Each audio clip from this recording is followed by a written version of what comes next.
welcome to another What's for Dinner. If you're new, my name is Amanda and I really appreciate you stopping by. Today I have 3 delicious dinners to share with you. We have chicken fajitas with homemade Mexican rice and guacamole, a creamy crockpot white chicken chili, and breakfast for dinner with Cracker Barrel Hashbrown Casserole copycat recipe. If you like these kinds of videos, I'd love it if you would give me a like and subscribe to join my YouTube family. Now let's get to it. So we're starting with the fajitas, and I'm just going to slice up some onions and also some peppers. I don't know about you, but fajitas are one of my most favorite things to order at a Mexican restaurant. I really love this recipe. It's so good, it's so easy, and my family just enjoys it every time I make it. So do you like Mexican food? And if you do, what's your favorite dish you like to order at Mexican restaurants? Have you made any at home that you kind of gotten close to what you enjoy at the restaurant? One thing I still would like to copy exactly is the white cheese dip. I always love that at Mexican restaurants, and I've tried some of the ones that are refrigerated and things like that, but none of them ever quite taste the same. So this pepper here gave me some trouble. It was such an odd shaped pepper, and it had a few areas that I had to cut out of it. Now I will say you can use any color peppers you like. I always tend to use yellow and orange. I'm not a huge red bell pepper fan, and sometimes I like green for different things, so I just kind of vary it. Sometimes I do throw in green peppers as well. So whatever kind of peppers that you like would be great in this. It all just tastes so good together with the onions and peppers and chicken.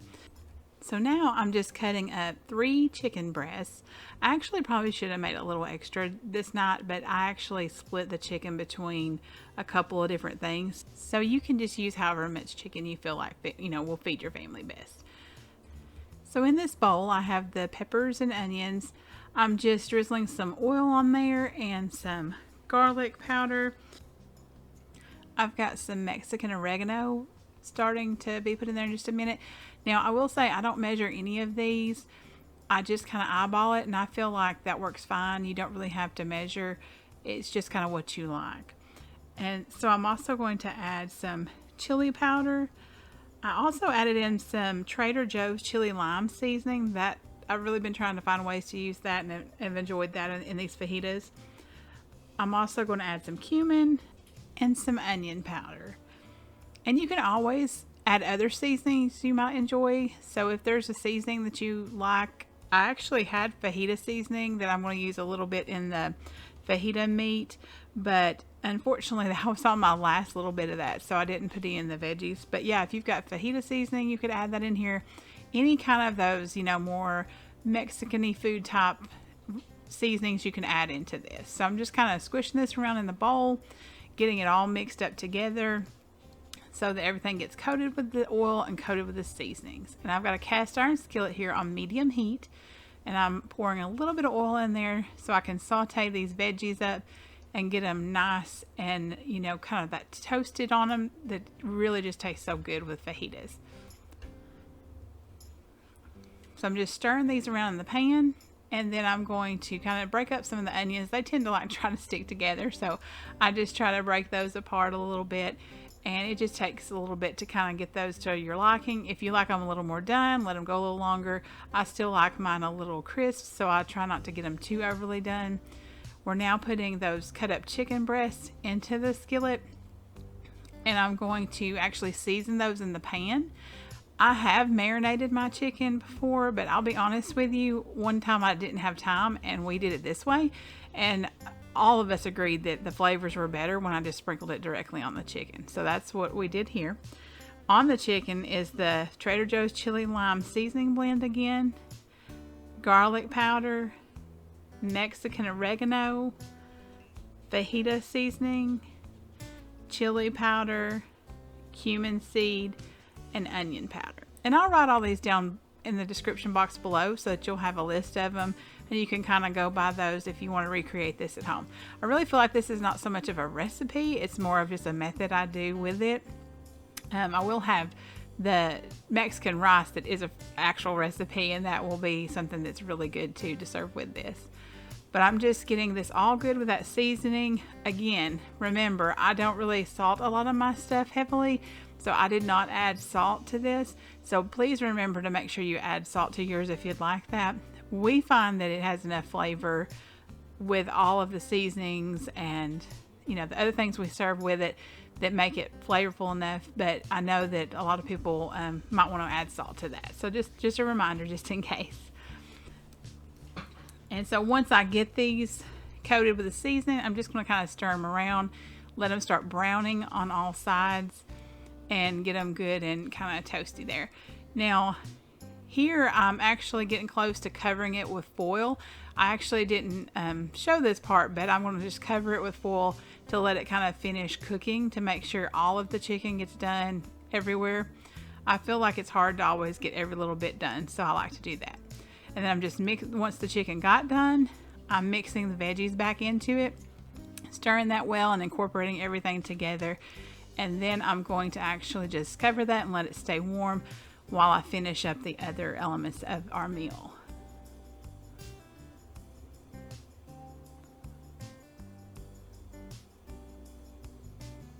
So there we kind of have the finished product. It looks so delicious. This is one of my favorite meals ever. So good. So now we're starting the Mexican rice. You're just going to put about 3 tablespoons or so of oil in a sauce pot. You're going to bring that up to heat over medium heat. Once it is heated, you need to add 2 cups of rice to it. And just kind of stir that around to get it good and coated with the oil. Now I use either jasmine or basmati rice usually. You can use whatever kind works best for you. That's just what we typically have on hand most of the time, and those seem to work well for us. You're going to keep kind of stirring this. Don't let it burn. Just keep an eye on it. And once it gets kind of toasty, you're going to start adding some seasonings in there. I've got garlic powder going in there, Mexican oregano, a little bit of onion salt, onion powder, cumin, tomato powder, and dried onions.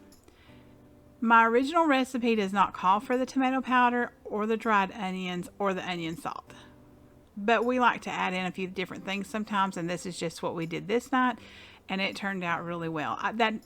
The tomato powder I have is actually new, so I wanted to kind of try it and see how it worked in this, and we really were happy with how it turned out. So once you get all these seasonings in there, you're going to just kind of keep stirring it around, letting it continue to brown a little until it gets good and toasted. You're kind of toasting up those spices to enhance that flavor in there as well. Once it gets to, you know, where you see some golden bits of rice, you're going to actually add in 3 1/4 cups of chicken broth or stock. I'm sure you could use water here too, but ultimately I feel like that chicken broth or chicken stock gives it a lot more flavor. Now I will say, when you pour that in, this is so hot to be careful. It will try to splash back on you. So just be mindful of that when you're adding the chicken broth. You could even remove it from the heat for a moment while you do that. That might help as well. I usually just go ahead and pour it in there and it works out fine, but it does bubble up quite a bit. Once you've added your chicken broth or stock, you're going to add 8 ounces of tomato sauce, and that's going to go in here, and then you're going to make sure you scrape all those rice bits that are up there down into the liquid so they can all cook good and evenly. You're going to actually bring this to a boil and make sure to cover it either with some foil tightly wrapped around the top, which is what I did because I don't have a lid for this pot, or with a tight fitting lid. You're going to turn the heat all the way down to low, and you're going to let it kind of simmer there for about 20 minutes. Usually mine's done by then. You can always kind of check it and see how it's going at 20 minutes. If it seems like it needs a little longer, you can let it go just a couple more minutes. Now I've got just some canned black beans on the back part of the stove here. We like to eat that with our fajitas as well. We don't really add anything to those. Now the rice is all done. It's fluffy. It's so flavorful. We absolutely love this rice. It's the closest thing I've ever had to actual Mexican rice from a restaurant. It really is delicious. Leftovers are good. It's just something my kids love to eat all the time. I think they would eat it every day sometimes if I would make it every day. But they really enjoy it. So now we're going to make some guacamole. Everybody I know makes this differently. We keep ours pretty simple. I've got, I believe it was like 4 avocados in there, and I've got a couple of limes. I use a little garlic salt in ours and the lime juice, and that's it. We just kind of taste it as we go to see where the seasonings are, what we need. Do we need a little more lime? Do we need a little more garlic salt? So I don't really measure anything on this. I just completely go by taste. And it always turns out well. Usually I've never gotten anything too much in it. I just kind of am conservative and then taste a little and kind of see where it goes.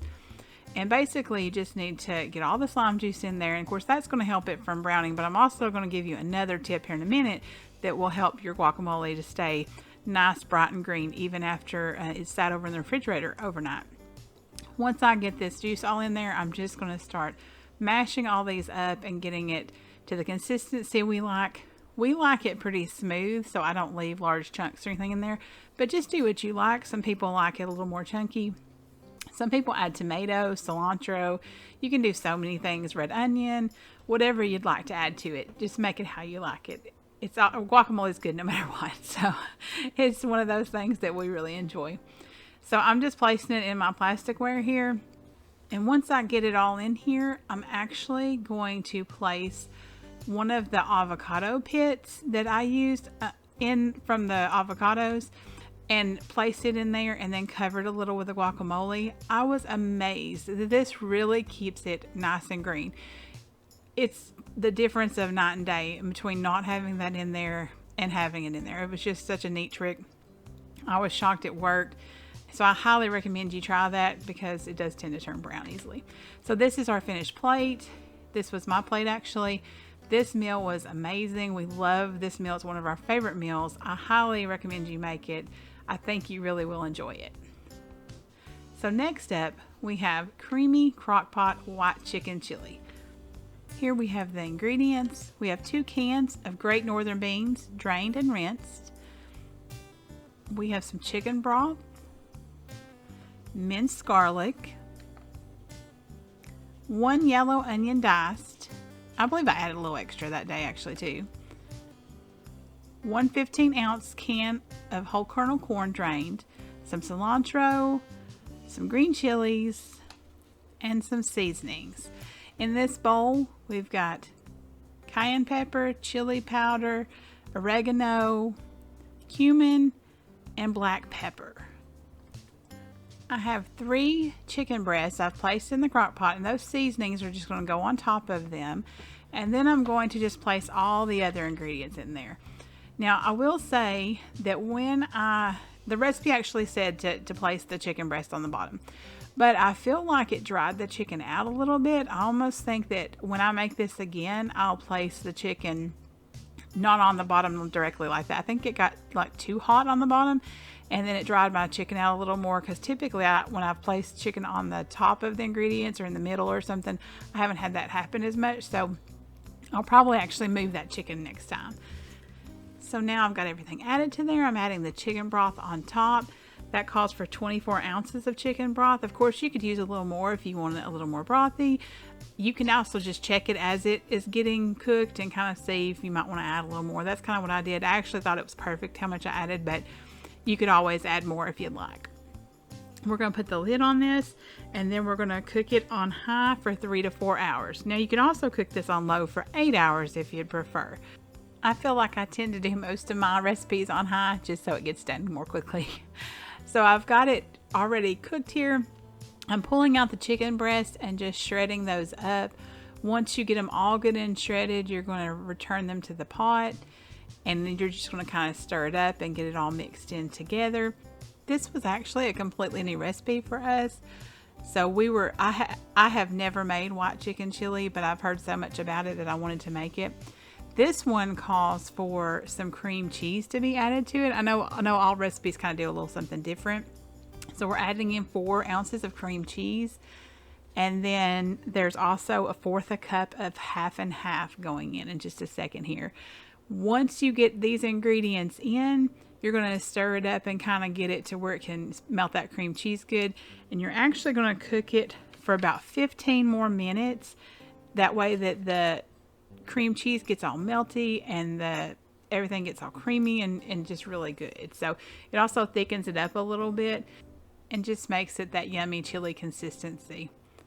We were really impressed with this recipe. It was really good. I like to also serve it with some cilantro on top, sour cream. You could do all kinds of things with it. This was just a really tasty recipe. I thoroughly enjoyed it. Have y'all made white chicken chili before? If so, if you have a favorite recipe, I'd love to see it down below because I'm kind of curious to try some different methods of making white chicken chili. So next up, we have breakfast for dinner with Copycat Cracker Barrel Hashbrown Casserole. Man, that hashbrown casserole is always good. So I've got the ingredients laying out here. You need hash browns, some melted butter, mild cheddar cheese shredded, a can of cream of chicken soup, and a cup of sour cream. Now I will say you could vary the cheeses in this. It's not particular, it's just whatever you'd like to do it. You know, if you want more of a kind of a spicy one, you could do pepper jack. I actually read that to make it a little more like Cracker Barrels use Colby cheese, so that would be a suggestion too if you want to get it a little bit more like Cracker Barrel. I feel like it tastes pretty close to Cracker Barrel anyways. It's so good. This is one of our favorites. We've been making this for years. So you're just going to blend that sour cream, that cream of chicken soup, and the melted butter in this bowl together. And we're going to add a little bit of black pepper as well. That's of course to taste, however much. If you like a little more pepper, definitely feel free to add in as much as you like. Now this is such a super simple recipe. I will say something to kind of be a helpful hint is I thawed my hash browns out in the refrigerator, like I laid them in there earlier in the day. That kind of helps them not be so frozen. You could also microwave them. I've done that before too, for just a few minutes to loosen them up, because you want to get this sauce and the cheese all incorporated really well with the potatoes, and then that way that, you know, everything gets all melty and gooey together and it just tastes delicious. So we're adding this cheese in here and we're going to mix that up well. Once we get that all mixed up, we're going to add that to our hash browns. Now I have to use quite a large bowl for this. I actually have like an old Tupperware bowl that I'm going to put, that I've got the hash browns sitting in, that I'm going to add this together with. So keep in mind that you do need a decent sized bowl. That way you've got plenty of room to incorporate all that sauce with the hash browns. So I'm just pouring that in here, and man, this stuff is just so good. If you've had Cracker Barrel's hash brown casserole before, you're gonna know how good this stuff is. It's so delicious, and it is very close, I feel like, to Cracker Barrel, so it's definitely nice to have. It's great as a side item. It's great for like breakfast like this. So many different, you know, ways you can serve it for sure.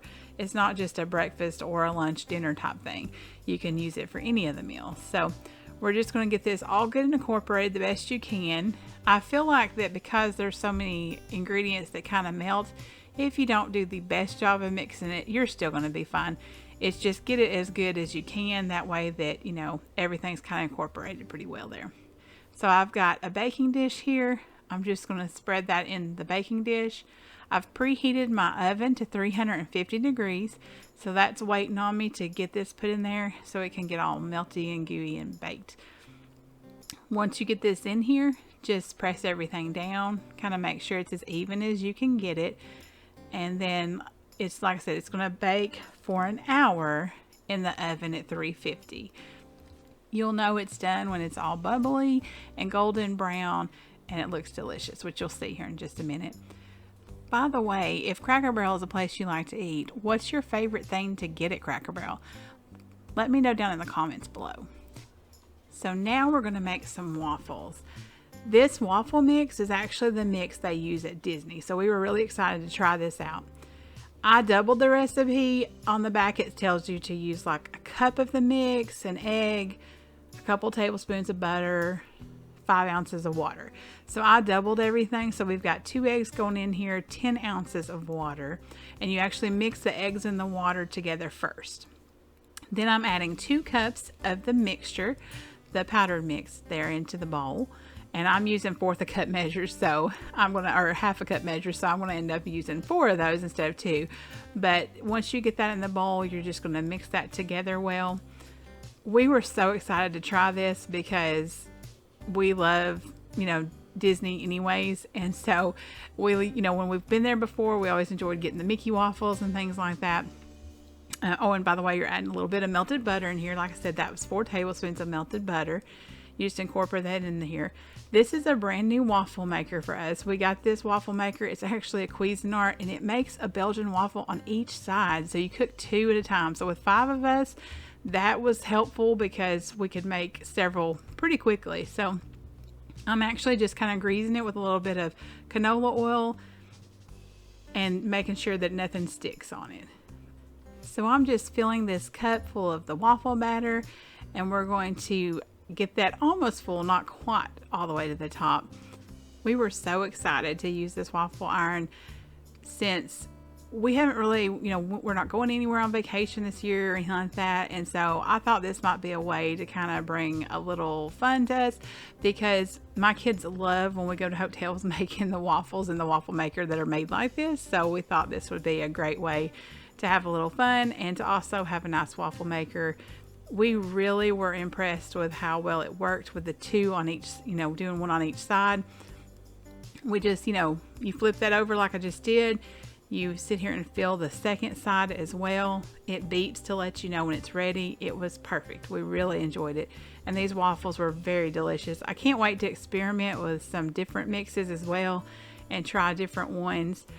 It's just really something new and different. So now we've got our hash brown casserole out of the oven. It looks all golden brown and delicious. This is a great recipe also to take to events or family gatherings. It would even be great for Thanksgiving as a side, in addition to, other potato. I know everybody likes potato dishes, obviously, for Thanksgiving, so this would even work for that too. It's so good and so delicious. So my son actually wanted whipped cream on his waffle, so this is what his look like. He had a little bit of syrup on there and a little bit of whipped cream, and he really enjoyed it. We were so excited to get to play with this waffle maker for the first time. So I'm actually going to make some scrambled eggs as well to go with our breakfast for dinner. So I've just got a pat of butter and some olive oil in the pan. I've got several eggs in this bowl. I'm just going to add a little bit of milk to it and then just beat it well. You could add any seasonings you want to your eggs to flavor them. Sometimes I do when I'm cooking them just for me, but my husband tends to like them just regular plain. And so when I'm fixing them for everybody, I tend to just add seasonings I want if I'd like to when they're done. Once the eggs have been incorporated well together and beaten well, we're going to actually pour it into that hot skillet over there and get it all yummy and scrambled up.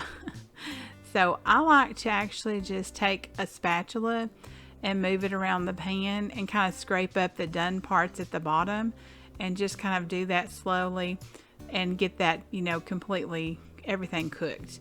And then once it gets pretty close to being done, I still see some little wet areas and things like that. I actually like to cover it, turn the heat off, and then cover it with a plate to let it finish cooking.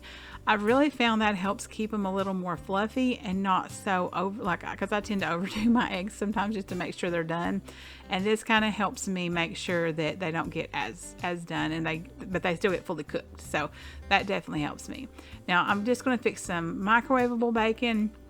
I'll buy the lower sodium kind. We love that. This is actually my plate. It was absolutely delicious. I love breakfast for dinner. It's so quick and easy, and this was so fun to get to play with that waffle maker and experiment with that. I'm looking forward to trying new waffle recipes in that and seeing, what all kinds of things we enjoy. And the kids are already talking about, cooking hash browns in it and doing all kinds of stuff. So that'll be fun. So thank you so much for joining me. I hope you've enjoyed this video. If you have, I'd love it if you give me a thumbs up, and make sure to subscribe if you'd like to see more content like this. Again, thank you so much for all the support you've given me. I greatly appreciate it. Thank you so much for watching, and see you next time.